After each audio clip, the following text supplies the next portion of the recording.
All right, all right. Well, with my colleagues' permission, and we'll bring Andrea. You interrupt me when you can. We're delighted to be joining all of you at this Bucharest Forum. I think on what it was probably the singular issue that is facing all of our countries in the world today: lead or retreat, democracy versus authoritarianism. I think all of you just have to open the newspapers to see what's happening in your societies. To see the pressure that democracies have faced, the assertion that we've seen from authoritarians, and a period that's been exacerbated by this extraordinary COVID pandemic. And so we've got an incredible lineup of folks that are going to be speaking to this issue today, many of whom I count among my dear friends. Teija Tokania, who's joining us from Helsinki, where she runs the Center of Excellence on Hybrid Issues up north. We're going to look forward to hearing from you, Teija. Constanze Stelzenmüller, who has an extraordinary voice on transatlantic relations issues as a senior fellow at the Brookings Institution. My good friend and former colleague, Alina Polyakova, who has one of the sharpest minds on these issues that we'll be talking about today as president and CEO of the Center for European Policy Analysis, and one of the great statesmen of the transatlantic community, Andreas Kubilius, who has served many roles, has been a prime minister, a leader, a mentor on many of these issues. I'm going to pause real quick just to say, by chance, Andrea, are you on? Can I hear you? We can't hear you. We still can't hear you, Andrea. So Andrea, while we keep working on that, I'm going to actually just continue to fill in for your role and turn it over to Teija to please. You are studying these issues. You're studying the challenge of hybrid war in societies. And here we are in the midst of a COVID pandemic in which we've seen real pressures on our democratic societies, a real resurgence from authoritarians. From your research at the Center on Hybrid, give us a sense of how you see this challenge, this set of issues, and then we'll try to get Andrea back in. Thanks so much, Damon. I think the democratic societies are really facing huge difficulties along with this pandemic, because I think there seems to be just too many things that are currently polarizing our societies and creating huge vulnerabilities for our democratic practices during the years to come. Because we have, as you said, we have both internal and external factors affecting the cornerstones of our democracies. Externally, of course, the whole pandemic framework has been used for our adversaries for rivalry between the democratic and the authoritarian model, which is, of course, a great pity, because here the world is facing a common challenge, and this challenge that could be tackled by means of efficient cooperation, international global cooperation, has now become a target for rivalry also between our governance models. It's a lot of disinformation, of course, as we see about the efficiency and role played by the democratic states vis-a-vis the authoritarian states.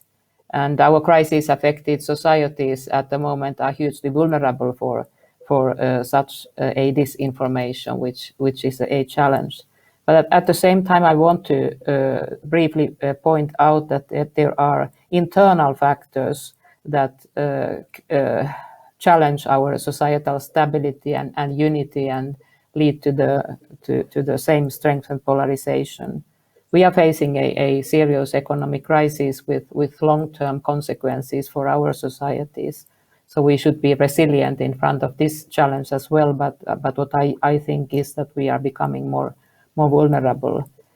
At the same time, our democratic practices are suffering as political meetings, campaigns, and even parliamentary work cannot function properly. There are extraordinary legislation that have been taken into use in many European societies, which create a further constraint for our democracies. And we have less and less, or perhaps I shouldn't take such a strong formulation, but also our democratic peers, when we are all suffering from the crisis, we are turning inwards, and the strength of cooperation is weaker than in normal circumstances. So this is how I see the key challenges we are facing, both long and short-term challenges with our democratic model, with the practices and attacks and constraints, both from external and internal sources. So we should really be aware of this situation and ready to tackle these challenges together with our European and transatlantic partners. Thanks, Damon. Thank you, Tejas. Hey, and Andrea, you interrupt me when you're ready to come back in, but I'm going to turn to Constanza next, if I might, with the core question that we're trying to tackle with the audience of the Bucharest Forum. How has this pandemic, the COVID-19 pandemic, exacerbated the erosion of democratic values in many of our societies, and what do we do about this? Well, thank you, Damon. And I'm feeling slightly guilty because I threw the moderator ball at you. I feel that as moderator, that at least entitles you to vigorously express your own views in between. I didn't. I'm counting on Andrea to come rescue me. Throw you out. But Andrea, we still can't hear you. Sorry, this is hopeless. This is so bizarre. I just want to say, for the benefit of all the viewers, that before you were all let into the room, we could hear Andrea perfectly, and this was working just fine. We were conversing among each other. We have no idea what this glitch means, and we're sort of, I mean, Andrea, I'm so sorry. But anyway, to answer your question, Damon, it seems to me that the pandemic has had some sort of, I think, has taught us some very interesting lessons. One is that the sort of favored paradigm of international relations, great power competition, and its domestic correlate, by at least the one espoused by those who propounded it, above all the Trump administration, which is that a state is strongest when it is most sovereign and when it is capable of, if necessary, decoupling from globalization. I think that the COVID pandemic has taught us that viruses aren't interested in borders and aren't particularly impressed by sovereignty. It's also taught us that we need to cooperate with each other, within nations and between nations. And that in that sense, the pandemic and the virus really represents both the dark underside and the strengths of globalization, what makes us vulnerable and what makes us stronger together. But it's also shown us, interestingly, it's also taught us some new lessons about democracy. One of those, I would say, is that the premier authoritarian powers, Russia and China, have not had a particularly good pandemic, and that their civil societies are finding ways of making themselves heard. And also civil societies in areas where Russia is trying to assert control, like Hong Kong or Belarus. That, I think, undermines the notion, fatally I would say, that an era of great power competition is one where authoritarian powers might be stronger and more successful than democracies. It's also, however, taught us, and I say this with a measure of sadness, that Western-style democracies and the United States, first and foremost among them, struggle with this kind of situation as well, if they have issues of governance and issues of voter trust. And those can be related to leaderships and to individual leaders, but they can also, I think, as we've learned, be related to underlying structural issues which have been shown up, exposed by the pandemic. Damon, I'm going to leave it there. I think all of that is probably worth digging into, but that gives you a general idea of where I'm heading. It is terrific. Thanks, Constanza. And there are two angles here, Alina, I want to come to you with. One, Alina, you've spent much of your career trying to push back and stand up and fight against this authoritarian surge. So how have you seen authoritarians take advantage of this moment, of this pandemic? But at the same time, as the other American on this panel, Constanza was making it clear that while Russia and China have not had a good pandemic, perhaps one of the key issues that the United States is suffering through this because of its governance, its leadership right now. And so how do you see the two sides of the equation, the strength of an authoritarian surge or the weakness of our own democracies? Well, thank you, Damon. And if I may, I'm going to pose the same question to you after you can help me moderate. I'd be a happy co-moderator with you, in fact. Well, just to pick up on let me just pick up on Constanza's point, because she took the words out of my mouth, as she often does. I think for all the lamenting that we have done over the last months and even years about the decline of Western liberal democracy, so-called Western liberal democracy, we have underestimated or assumed that authoritarianism is a better model for managing crises, which is, of course, has been part of both Russia's and China's disinformation activities in Europe and the United States and globally. But look at Russia today. You have ongoing protests for months in Russia's east, in Khabarovsk. You have increasing instability in Russia's so-called near abroad, where the Kremlin sees its legitimate sphere of influence in Belarus. I'm wearing Belarusian colors. I just want to point that out. In support of the democratic struggle in Belarus, an idea I got from Constanza on our last panel that we were on together. But Kyrgyzstan, Nagorno-Karabakh. If you're sitting in Moscow, I can only imagine that it very much feels like the walls are closing in on you, both domestically and in terms of your ability to continue to project power in the areas where you're used to having de facto control over those societies.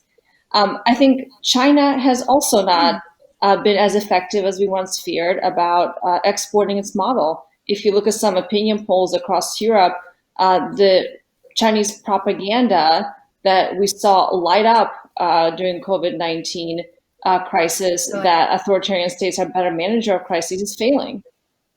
People resent China. They resent its malign influence operations that people are becoming far more aware of. But I think for all of that lamenting, what I fear is something that Tim Garton-Ash said recently, and I found really insightful. And that is that we're in the risk of committing the same logical fallacy today that we were guilty of in the early 1990s. And that is that in the early 1990s, we thought the history was going to be linear and the inevitable outcome was going to be liberal democracy. And today, it seems in all these conversations we think that the inevitable outcome is going to be authoritarianism. And of course, these are not binaries. There's a lot in between, and what happens in that in between, it will be determined by our actions, and the actions particularly of those who are fighting for democracy in our countries, like Alexei Navalny, for example, who is relentless and plans to go back to Russia despite the attempt on his life by the Kremlin. I don't want to punt the US question, but let me start there, and then I'm going to take it over to you, Damon. I think this global context, everything that we see happening, and I think the fears that we see emerging about the inevitability of authoritarianism, of course, has everything to do with an abdication of US leadership. And again, this is something that I heard Cory Shockey say very recently as well, so I don't give credit where credit is due. But that is the reality we face. And I think that is a trend that's been certainly amplified for this administration, but it didn't start with this administration either. It's been a longer term trend, as Constanza has pointed out as well. And my fear is that if we are heading towards an authoritarian world, it will be more due to our own inability to react and to lead and to usher in alliances than it is to the strength of the authoritarian model itself. So, Damon, what do you think? Let me just jump in. Can you So guys I've got hear me some now? pretty clear views on this, Alina. I am going to take that up, but let me first bring in one of the actual freedom fighters on this panel. Then I'll come back, Alina, and get your question, and you will ask the questions to the next round until we get Andrea back on, and then you can hand off to Taya or Constanza. But Mr. Prime Minister, you have been a freedom fighter in your own country. You've led a country that was formerly a captive nation to be part of NATO and the EU. You're in the European Parliament today. How do you see this challenge, this sense of pessimism about the state of our democracy and concern about authoritarian resurgence, and a questioning about whether the United States can provide some leadership here? How does it look from your perspective, sir? Well, thanks a lot, Damon, and really pleasure to be part of that very important and interesting panel. You can hear me, you but not mentioned Damon. all my biography of the last 30 years. And what about the others? Could they hear me really or no? From 1990s involved into Lithuanian revolution, democracy revolution, then prime minister, now first year, challenge in European Parliament and also pandemic, so everything, is I around. can. I just didn't want everybody to see me continually looking at the phone. Oh, well, so, Andrea, I we think can we hear might you. have you. This is great. Well, I missed So- little bits and pieces of what you said. I'm so sorry. So, Andrea, Still love it. the prime minister's in the midst of answering. So why don't we let Andreas Kubelis finish, and then why don't you pick it up, Andrea? I will try to continue very briefly, And but you did not mention, Damon, my one additional, feature. I came into politics from physics, almost like Angela Merkel. No, I'm always very proud to declare, my similarity. But in physics, we always liked very much to see some kind of regularities. If some things were repeating, so usually we were saying, okay, that will repeat again, in the future. So one thing which I learned back in 1990s, when we were going through our democracy revolution, I was very much impressed by late Samuel Huntington, a very powerful book at the time, Third Wave, where he explained that democratization of the world is going in some kind of waves. That the first wave was in 1920s, second wave was in 1940s, 1950s, beginning of 60s. The third wave came in 1980s, 1990s, and we are product of 1990s. And then Huntington also explained that usually this wave of democratization after some period of time starts to retract. Usually the countries which first time became democracies, they fail, like Russia did after Yeltsin. But I am coming to a very simple conclusion. If there were three waves of democratization, the question is, when is the time for wave number 4 to come? And that is why I am keeping my optimism, and I see some features that maybe some things that are starting to show an evidence that wave number 4 is coming.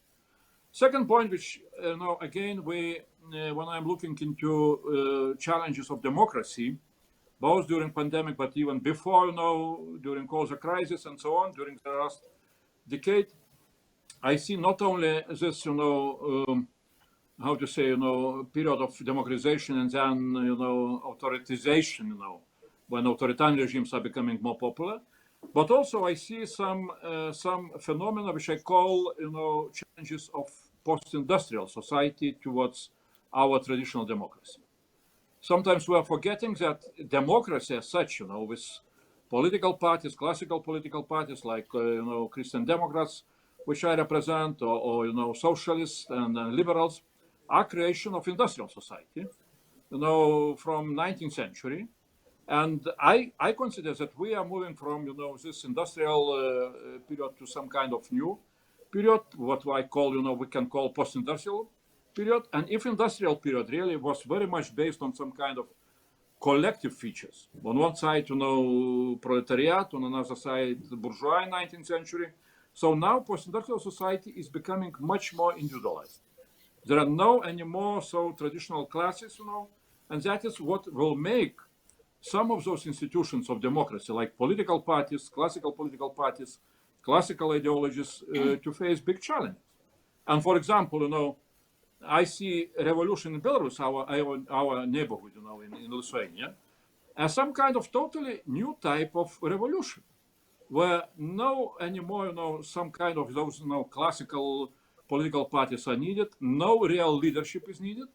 We can call it, online revolution, or I don't know, Telegram channels revolution. Things are becoming different. And the last point is really what I would say, in addition to the comments. Of course, question is, when we are looking into the future, the major question is, what is the future of democracy, for Russia and for China. Usually, I always belong to those optimists who were saying, yeah, maybe we shall have problems. Long time will go for Russia to turn also to transform itself into democracy. After Belarusian events, after Khabarovsk, I am becoming even more optimistic. So things can change very rapidly, and as it happened with Belarus, even where we in the neighborhood, and I am in European Parliament, I am chairing Euronest, which is responsible for Eastern Partnership countries. I am also co-rapporteur on standing rapporteur on Russia. We were not able to predict that such a revolution will happen in Belarus, just few months before elections. So that's why I'm saying that, look, things can change in Russia in the same, very dramatic and very radical way as it had happened in Belarus. And China, when we are saying that, well, democracy is not for China, we are forgetting about very good experiences of Chinese people with democracy in Taiwan or even Hong Kong or Singapore. And that's why, well, I'm not China expert, but I would not deny for Chinese people also democracy, democratic future in looking into a longer time perspective.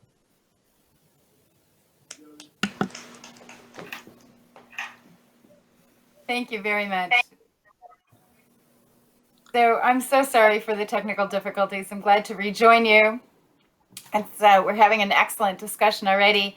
Damon, we haven't heard from you specifically, so I'd like to ask you to jump in now with your expertise. And I think I want to ask you to pick up on something that Andreas just said, which is this different type of revolution that we're seeing in Belarus.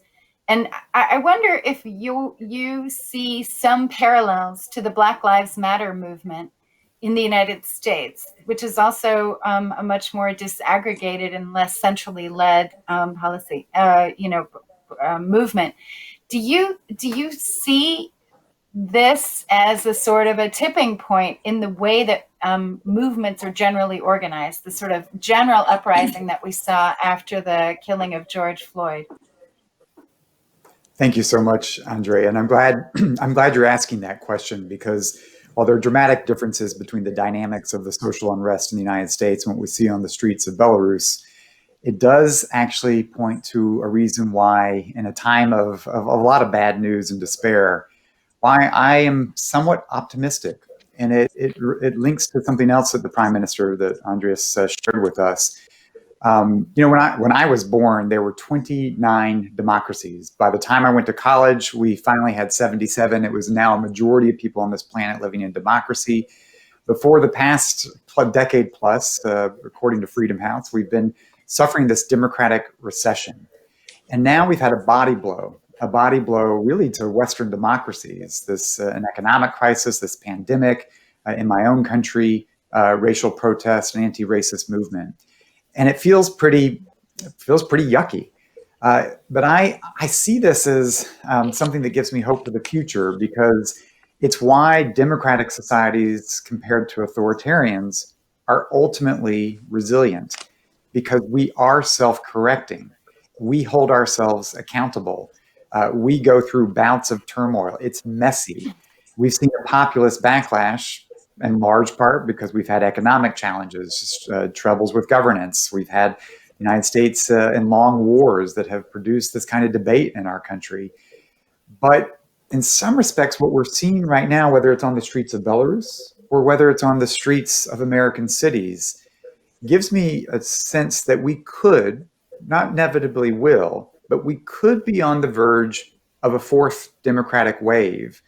That's still a big could, because I think it depends a lot on the United States, on my country. Can we actually deal with what we're going through right now, which has been painful, it's been ugly, to really focus on how fixing ourselves at home is fundamentally related to our ability to play a constructive role internationally. And maybe, just maybe, this election will put us through this moment where we will be able to focus on how to focus on inclusive growth to make capitalism work and for all, on how to make our democracy and governance work and be more effective, and how to bring racial justice, this new Is it a second civil rights movement? Could this actually augur in the United States' ability to have a different catalytic role in the world, a different kind of leadership? It's not 1945. It's not 1990. We have to operate in the world differently. I think there's an opportunity, if the next president can step up to that moment, to help work with our friends, our partners, and allies, and actually be part of what we're seeing across the world that is happening kind of without us. The onset of a fourth democratic wave where we get our act together at home, make our democracies work, but we increasingly see people demanding dignity, whether they're in Russian cities in the Far East, the streets of Belarus, or elsewhere globally. And I think there's a chance for us to go from this low point to potentially beginning to move towards a new high point.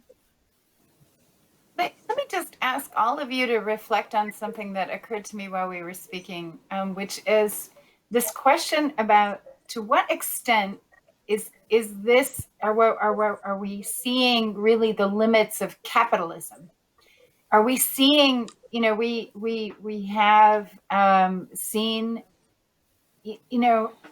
excesses, and the coronavirus crisis has exposed the enormous disparities. We've seen an absolute increase in wealth among corporations, among individuals in the United States and in other places, in the midst of a crisis that has cost millions of people time off of work and jobs, many millions, and is has now cost over 1 million people their lives.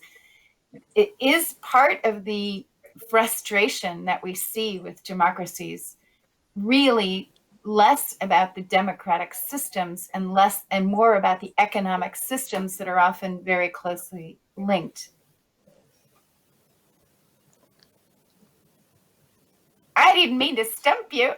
Alina, go for it. No, Andrea, thank you. You're giving me the opportunity to put on my sociologist hat, which is actually what my academic training was in. And I've actually been thinking about this question quite a bit, but what I would propose is that I don't think we're reaching limits of capitalism. I think what we are having a deep and profound conversation about all of our societies is about the role of the state in mitigating the effects of economic inequality. And certainly there are many different models of this across the democratic West. You look at Sweden compared to the United States, the expansive social welfare state that we developed in some Scandinavian countries versus a more kind of libertarian approach, a privatization approach in the United States. I think, but certainly what underpins all of this, the inequality that we're seeing in the United States, but also across some European countries, is a fight over who belongs and who deserves the benefits of the nation. And all of that is underpinned by our divisions around race in the US, undoubtedly so. And that is what makes the current moment so unique for the United States as opposed to some European countries. But I think that is the struggle that we're engaged in. What should governments do to protect citizens? What must they do? What do citizens expect governments to do? And I think those expectations vary so widely across the democratic West. And what we're seeing in the United States is a real confrontation on this key question. So I don't think it's necessarily about the capitalist model per se. It's about what is the role of the state in mitigating the potentially negative market effects on citizens. Constanza, you wanted to weigh in? Yes, please. I'd like to pick up where Alina left off. This is where I mentioned that I'm a constitutional lawyer by training. I think that what we have seen in the past few years, and this didn't start with the Trump administration, it really started with the global financial crisis in 2008 and 2009, is the wheels coming off of a post-war implicit understanding that the preconditions for a functioning Western democracy are effective governance, open market economies, and inclusive social contracts. And we had seen a form of, I think, a deformation of capitalism that saw the state retreating as a provider of public goods, as an arbiter over the distribution of public goods, and constraints being taken off of capitalism. That I think is what led to 2008 and 2009, and what undermined fatally the confidence of ordinary people in the, not just in the ability, but in the willingness of governments and what I think sociologists would call functional elites, to address the Funktionseliten. Maybe I'm translating a German term. To try and impose order and preserve the delicate balance between governance, markets, and civil societies. And all of this, of course, has been exacerbated by technological disruption and a deepening of globalization. Populism and these sort of loud and empty assertions of sovereignty, both on the individual and the national level, I think are reactions to that. Yeah. They assure the voter of a delusion of control that in reality they're not going to get in this way. And what I think the lesson for us is that we have to recalibrate the relationship between the state, markets, and society, make sure that societies are inclusive, make sure that there is fair and equal market access, and that states are capable of doing their jobs in times when their power to enact policies is undermined by technology and by globalization. That's a really big really big challenge, but I think it's a new topic for Western democracies to discuss with each other, and I think also a new topic for the Transatlantic Alliance.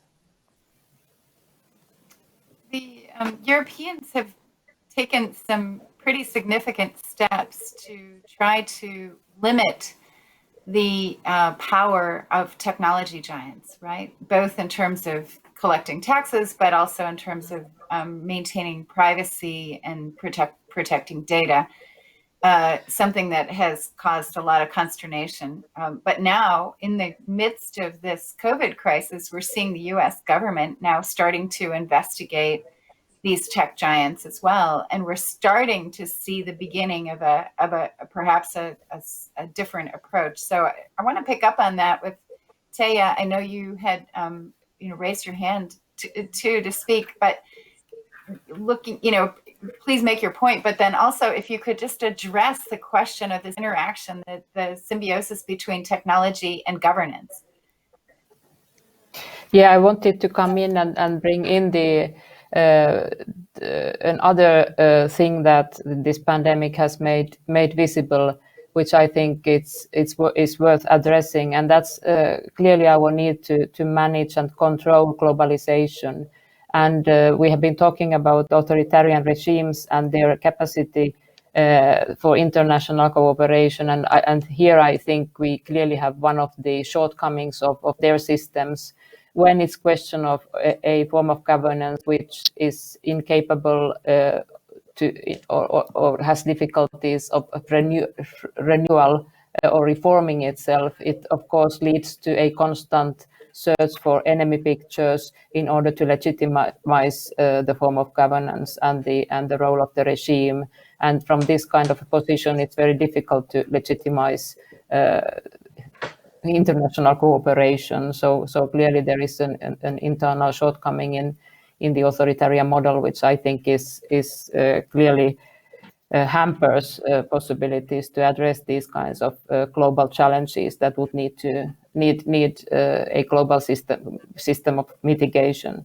When it comes to technology and governance, I think what I can say from the point of view of our center, the Center of Excellence for Countering Hybrid Threats, is clearly it's nothing new, but this pandemic, if anything, has shown how dependent we are on public-private cooperation in many fields in many policy fields. So the broad field of hybrid threats is a crucial example of our societies, our governments need to partner with private sector actors. Of course, countering disinformation is not possible without good cooperation with social media platforms, constructive cooperation in terms of self-regulation or more centrally organized regulation, but also in other fields, be it cyber critical infrastructure, the broad field of cyber.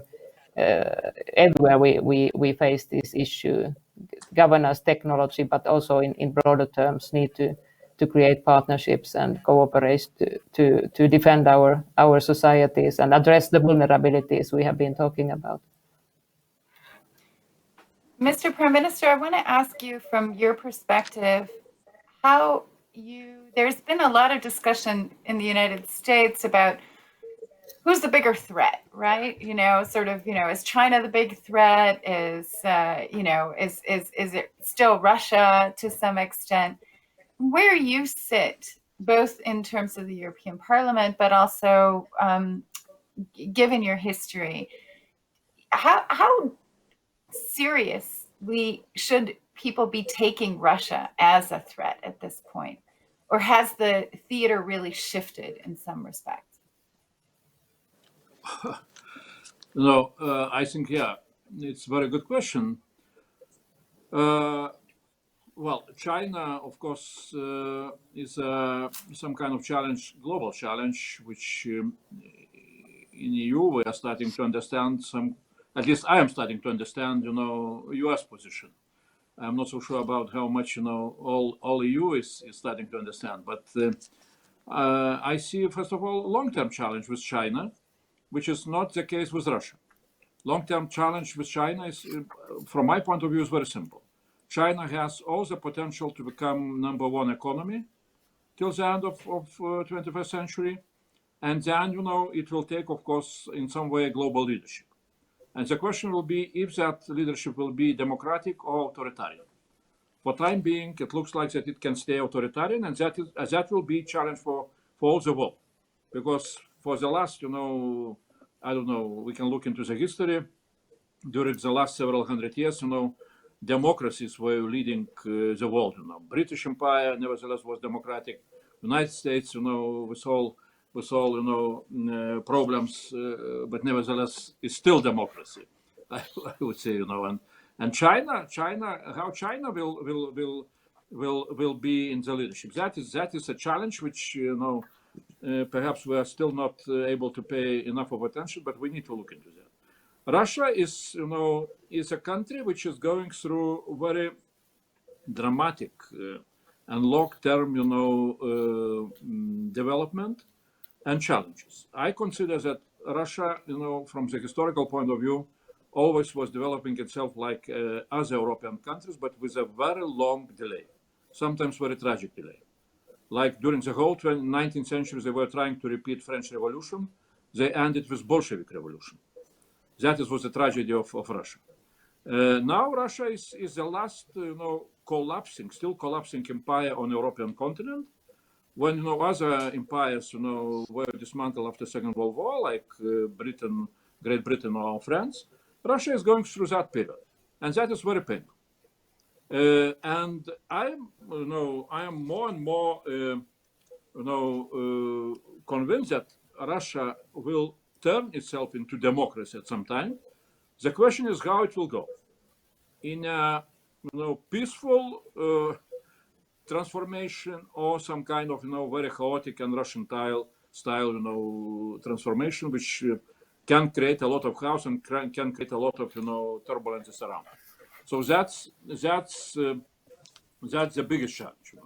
And from one side, we need to be ready, to deter and to defend ourselves against possible threats which can come from that point of view. From another side, EU and of course US, we need to look what kind of strategy would be, most effective to assist Russia to transform itself. And that is where I am always speaking that, success of Eastern Partnership policy towards Ukraine, now towards Belarus, can have the major impact, through that, power of soft power, for example, towards ordinary Russian people, to go to push also for some kind of, this successful transformation. but it's still difficult to predict. And I see, as I said, possible chaotic transformation as a danger. But at the end, democracy in Russia would be exactly what we would be very happy, all of us. I think the others, would you like to weigh in, Alina? Sure, thank you, Andrea. And I wanted to pick up, if I may, on the digital tech threat question that you posed. And this actually goes to Damon's point of optimism that I very much appreciated about this potential wave of democratization that we could usher in as a result of this downturn that we're seeing today in so many ways. But I think in the digital piece, what I see is a quite concerning rift emerging between Europe and the United States on digital issues, where we see one, private companies, primarily American companies, increasingly being seen as the enemies in Europe when it comes to their dominance of the digital market space. And in the United States, we haven't seen much regulation, although certainly it seems like something might be coming especially if the Senate, I think, goes to the Democratic Party in these elections. But I think this is a critical issue that we don't talk about nearly enough. I think the digital divide and what we can do together rather than building walled up gardens through digital sovereignty rules to maintain and ensure a democratic digital domain, to not cede that space to a sort of splinter net, which we already live in that splinter net. The Chinese internet is not a free internet. We have to understand that there are benefits that come from a democratic digital space, and we have to stop seeing that as a vulnerability and see it as an asset that we have to protect, but we can only do that together. And I'm really concerned that where we see the European Commission heading in terms of digital regulatory policy right now is going to do a disservice to our ability to work together in order to outcompete increasing Chinese tech companies. So I think this is an issue that we never talk about nearly enough, and I hope we'll continue to talk about it. But I think what happens in this digital domain will have profound consequences for where we come out on that spectrum of authoritarianism and democracy going forward. So I think to Damon's point, what determines our ability to usher in that fourth wave that Damon has mentioned of democratization, I think what happens to the digital domain has a lot to do with that, a huge amount to do with that. But we haven't quite talked about the relationship between our global democratic future and the future of digital technologies. And I think they're inevitably interlinked. It's a really interesting point. I mean, we can't even agree on taxation.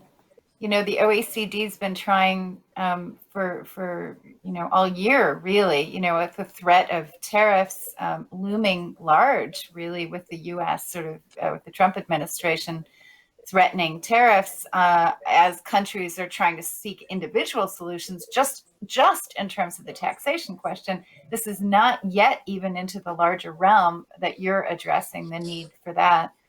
And I do wonder, what the impact of the U.S.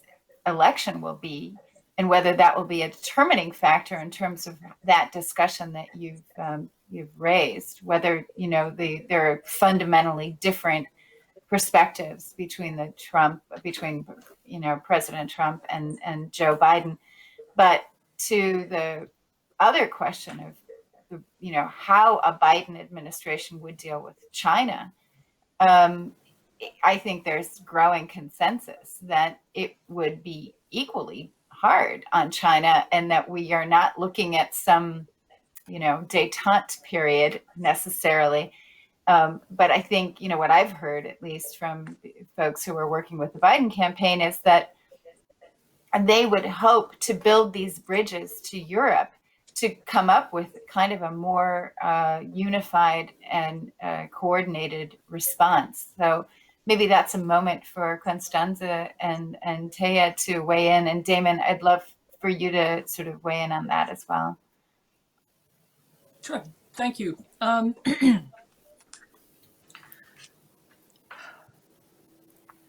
I think that I'll respond to that in a second. I would like to raise one point that we haven't mentioned yet, which I think is important, which is that the pandemic, in combination with the extraordinary digital power that governments now have, also implies another risk for democracy that we haven't talked about, which is governments, both national, regional, and local, invoking emergency powers and standing down essential checks and balances of liberal democracy in order to control a historic health crisis. For I think, in many cases, prima facie obvious and reasonable grounds. But the risk that I see is that we don't have democratic mechanisms to walk back these emergency powers. I think that is I think that is something that we're going to have to be grappling with in the next months and years to come. And let's keep in mind that the very, very limited conditions under which emergency powers may be invoked is what literally differentiates us democracies from authoritarian powers. But now, as to your question about a potential agreement under a Biden administration, if we have one, between America and Europe, let me just say this. I think that I think another impact of this period and the pandemic has been that it has somewhat equalized power between America and Europe. Why do I say that? I think that the brutal assertion of interdependence, that is the meaning of this pandemic, puts a premium on the ability to deploy non-military means of power. And the Europeans, when they are united, and that's a very big when, or very big if, can deploy two fairly large power assets that aren't military, and that's trade and technology. And I don't think it's a coincidence that the Trump administration has tried to weaponize both of those against Europe, while at the same time deploring globalization, which is a bit of an irony. And I think that you will find that the Europeans will not turn up at the White House on January 22nd, 2021, if there is a Biden administration, and say, tell us what we ought to do. We are eagerly awaiting your instructions. I think that we are literally going to have to renegotiate the transatlantic relationship. And that is not to say that we don't have significant responsibilities to bear on our own. I mean, as you probably know, am an ardent proponent of the Europeans taking on greater security responsibility and taking off burden from America of security provision in the European neighborhood, but also getting more involved in the Indo-Pacific. And I want to, before I forget, say one thing, Mr. Kabilius, I hope your prediction comes true. I think it would be absolutely wonderful if the Russian people managed to liberate itself from the oppression it is now under, and became a decently run country where individuals, can exercise the right to liberty and self-determination. I think that all of Europe and the Transatlantic Alliance would be a lot safer if that happened. And I will be happy to crack open a bottle of champagne the day that happens. Good. Taya, would you like to weigh in? I would like to say a couple of words about the value of the transatlantic partnership. I think I would like to mention two things here. We have been talking about the value of the democratic model, and of course, as Damon pointed out, there used to be better days, and it used to be a very interesting model for almost in universal terms. but this is very much also an asset for us, which is dependent on our joint capability of promoting it.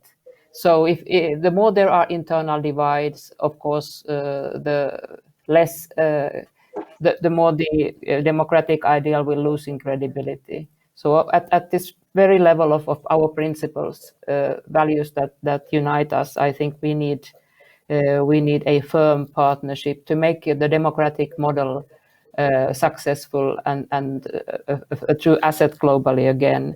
But also when I look at our environment from the point of view of these new threats that our center is dealing with, we have all the instruments at hand in our transatlantic relationship, instruments that we can use to address the whole range of hybrid threats, which challenges our understanding of threats and tools and makes our societies vulnerable. NATO is doing a lot. NATO is taking this challenge seriously, but the political messaging of NATO is not the one it should be in this world. So NATO and our transatlantic alliance should get its message right, that at the political level, so that the alliance is ready to address these threats, because this is very much about. So here it's about the credibility of our unity. So I welcome a strengthened alliance in both of these respects. Thank you. Can I just want to jump in there. I want to let you speak, Damon, but I just have a question about NATO. So we've seen the tension within NATO over developments in Turkey in particular. And, you know, not just with the United States, but also with Turkey. So is there, you know, was that a missed opportunity that NATO had to say to Turkey, you are outside of our you know, outside of the realm of where we need to be as an alliance. Your actions are outside of that norm, out of what we've all agreed as partners.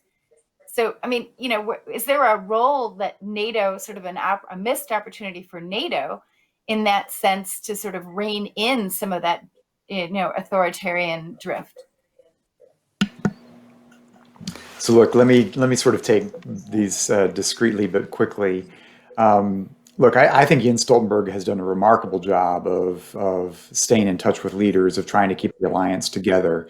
Our goal, our common goal, is for Turkey to be part of the strategic West, and for there to be enough deep guideposts that a free and democratic process within inside Turkey can grow stronger over time, not weaker, so that Turkey's position becomes clearer in the strategic West rather than ambivalent.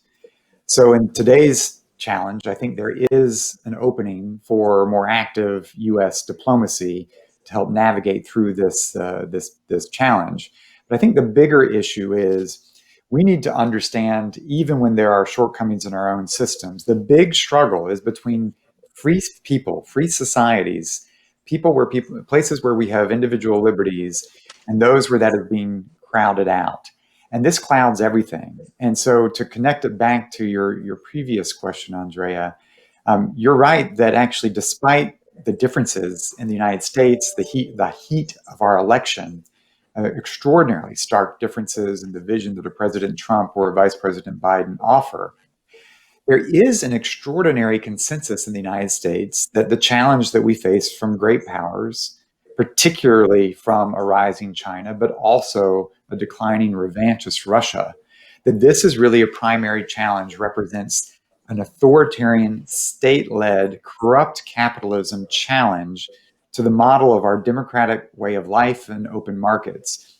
And so whether it is technology, or whether it is trade, or whether it is understanding that a country like Turkey needs to be on our side in this historic struggle, that this is where it gives me some hope that this is what there is some common agreement on across the aisle among Democrats and Republicans. What we haven't seen is a coherent strategy to deliver on that, because the consequence of that conclusion at a strategic level, that China and Russia are really your authoritarian challengers to your model, would be that you've got to rally and bring together all of your democratic partners and allies and like-minded friends so that you've got leverage, whether it's across a trade negotiating table or in a United Nations forum, to ensure that the values and interests that align behind free societies are able to be triumphant. And I think that's really the task, the challenge that an administration here in the United States will have. Can there be a new model of leadership that is catalytic, that galvanizes democracies, allies, partners, like-minded folks to have a more common strategy to deal with an aggressive Russia and to deal with the bellicose China as it rises, and to understand that on technology or trade, we don't fight each other. We need rules and regulations that help ensure that these are advantages for free people and free societies in the face of this authoritarian challenge. Fantastic. I'm mindful of the time. We've got about 6 minutes left. So maybe we'll just use that as a springboard. Damon, I really appreciate your ever optimistic and hopeful guidance. But in that spirit, can I ask everyone to weigh in with a few specific policy recommendations and any closing thoughts you have? Mr. Prime Minister, why don't we start with you and we'll work our way over. I wanted just to continue what Damon have said with some critical remarks on our beloved European Union and some praises for United States, because inside of EU we like very much to talk about strategic autonomy of EU, which there are different opinions. What does it mean? But I started to speak in Parliament that before we are starting to speak about strategic autonomy, we need to speak about our strategic responsibility, especially towards the regions which are around European Union. Should it be, North Africa or Eastern Partnership, or some other regions? If we lack our strategic responsibility, if we are not able to move into those regions to stabilize them, then somebody else are coming. Either Russia or sometimes, Turkey is coming, and then we have problems. So that's why I would say that really EU needs, to develop itself. Yes, there are fields where EU should be more strategically autonomous, but first of all, EU should learn how to be strategically, responsible, especially when we are looking into the 21st century, where challenges will be different. Some of them, may be, really quite big ones, like China, and where EU-US partnership is definitely very much needed. Technologies, again, will go very rapidly. The question is how we shall follow them, and what kind of, difference they will bring into our, democracy life and into our governance. Again, we need to be ready. Know that things can be totally different, but again, that's why I would also like to be optimist. Things are changing, during the whole history of civilization, and nevertheless, people learn how to adapt themselves and how to have the best outcome from those changes, which are really very much appreciated. Great. Thank you. Optimism is really appreciated in these times. Alina? No, thank you, Andrea. Thank you for this great conversation, and to Damon for co-moderating for the beginning. I would just say on the concrete policy side, I just want to go back to the issue of tech policy, because I still see this as a key issue where we haven't even begun to have a proper conversation about what are the core tenets of a transatlantic digital agenda. And so I think we need a coalition of democracies to meet and to have a multi-stakeholder approach that has civil society voices, public sector voices, and of course governments at the table, to come up with a set of values and principles onto which we can all sign up to, and have a more strategic approach to how we manage the digital domain going forward, to ensure it's rooted in democratic values and principles. Again, I just can't stress that enough. We're heading towards a very dangerous time in the information environment that is leaving opportunities on the table for authoritarians. Those are low-hanging fruit for us as a transatlantic community. I think we take advantage of it, and I hope the next administration, whichever it is in the United States, sees that as a priority to reach out to our friends and allies in Europe and to work together through these difficult issues. Great, thank you. We're really short on time now. Constanze and then Taya, and please, Damon, if you would have the last word, that would be great. All right, I'll try to be super brief. Look, I think that this crisis of the pandemic has shown that we in the transatlantic relationship, Europe and America, really are each other's destiny. We're not going to survive this without each other. We need each other's strengths and assets, and we need to be able to help each other out to resolve our vulnerabilities. And while it is impressive how we manage to rally in times of crisis, individuals, institutions, civil societies, the European Union with its recovery package, I would prefer not to have to put the burden on people to be heroic all the time. And that means that we need to do a health check of our democratic architecture, candidly, together, and try to compare best practices, what works, what doesn't, give each other good advice as friends. That's not a classic alliance topic, but I think it needs to become one. Thank you. Thea? And thank you. Yeah, thank you. I'm very much with Constanze on this recommendations thing. I think we should really, after the pandemic is over, get back to our democratic model and get back together in an international context to the lessons learned from the pandemic. What did we learn? What did we learn about our vulnerabilities? What did we learn about the adversarial efforts? So this should be a joint effort at the international level to the advantage of the future of our democratic model. Thank you. Damon? Andre, I'll just close with a note. Look, I don't want our viewers to think that I'm naively optimistic about what's happening and where we're going. I'm sharing some of my views because I recognize and acknowledge how bad it is and the scale of the challenges we face. I think they are of historic proportions. I think this is a moment in history. And I'm optimistic because I know that if we can't rise to this challenge, the consequences are going to be devastating for free people, for our way of life, for a model of governance that has produced the greatest degree of peace and prosperity for humanity in history.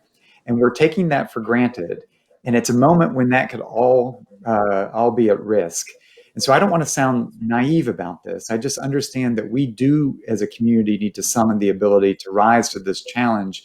And I do think that there's a chance that this body blow to the West from a pandemic, an economic crisis, of social unrest, that it will do what democracies do. It will force us to focus on how we fix ourselves at home so we can play a constructive role in the world. I also have a little bit of perspective of history. The founder of the Atlantic Council, one of the founders, was Dean Acheson, Secretary of State for Harry Truman. The other founder, Christian Herter, Secretary of State for President Eisenhower. Dean Acheson, in the midst of uncivil unrest in the United States, submitted an amicus brief to the Supreme Court saying that the United States risks jeopardizing its moral leadership of the free world if it continued to have injustice at home through racial segregation policies. President Eisenhower, when he explained to the American people in a nationwide address why he was sending troops to Little Rock, Arkansas to integrate Central High School, said, America cannot be the leader of a free world if we are not free at home. This is a moment for us. We've hit a low, and we have a chance to face it and to deal with it. And if we can, we might if we figure out a new way of leading and partnering with friends and allies in a respectful way that understands their voice, their agency, we just might be able to usher in, I think, a better period for the coming decade. And that's why I see the perils of today as a reason for optimism for tomorrow. Well, I think that's a really wonderful closing note. I appreciate you all. Appreciate you all so much for your insight and your continued engagement and your activism and work in terms of understanding these problems and trying to shape the solutions for the future. I'll just end by saying that, you know, as difficult as things are and as difficult as it is, particularly from my vantage point in the media, I will say that there has also been a burgeoning of many new forms of journalism, and there is more demand than ever for the kind of work we do in terms of trying to raise these questions. And I appreciate all of your support for free press, which is a huge pillar of democracy. So on that note, I think we have to say goodbye, but thank you so much for all of your efforts. Thank you. Thank you. Thank you. Such a pleasure. It was a privilege. November 4th. Thank you so much. Next time.